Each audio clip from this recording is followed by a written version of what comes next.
Jesus maqaan kee humna qaba kan amaane waameef ni qaqqaba kiyyoo seexanicha kan caccabsu mo'ataa maqaa kee hunda dabsu. Yesuus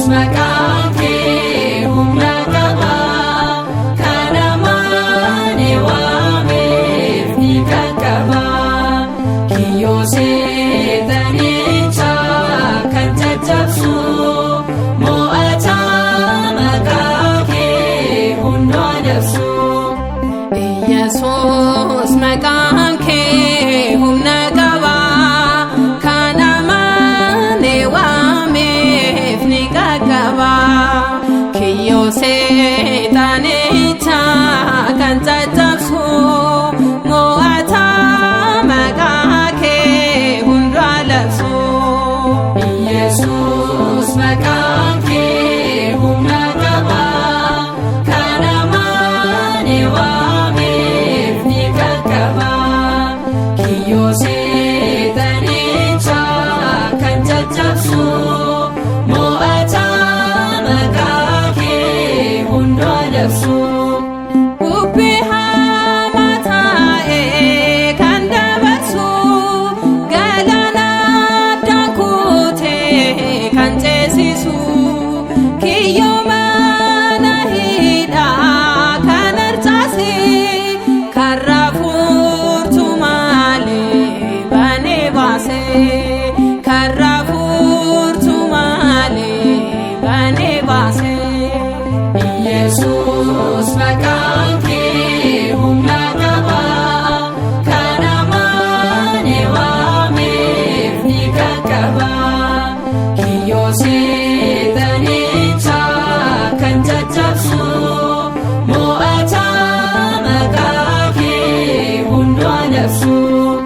Qaama hir'uu guutuu kan taasisu dhukkuba hamaarraa kan fayyisu hafuura seexanaa kan ari'u maqaa kee qofaadha kan danda'u maqaa kee qofaadha kan danda'u.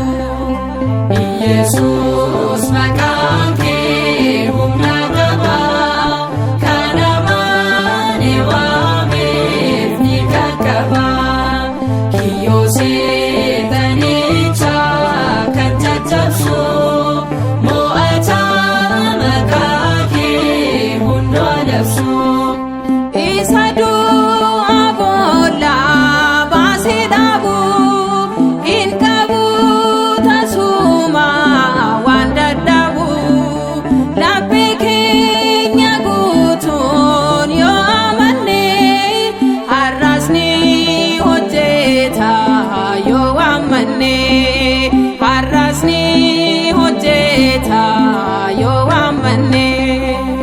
Yesuus maqaan kee humna qaba kan amaane waameef ni qaqqaba kiyyoo seexanicha kan caccabsu mo'ataa maqaa kee hunda labsu.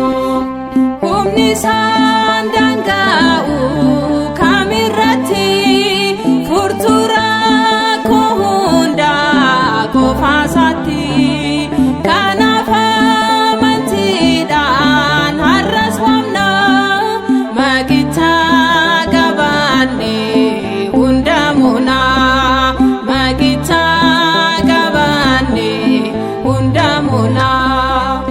Yesuus maqaan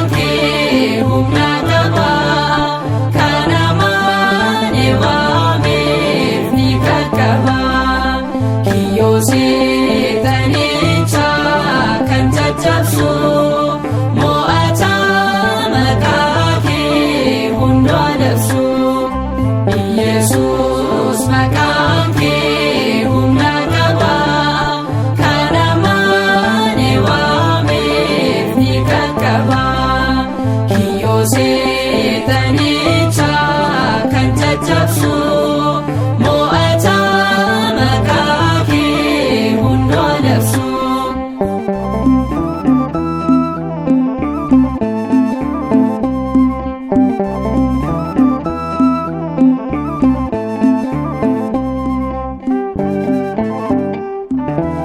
Qoricha keenyaaf fayyisaa keenyaa Gooftaa Iyesuus mo'aa isa ta'ee ulfaataa maqaa keef galanni haa ta'u bara baraan.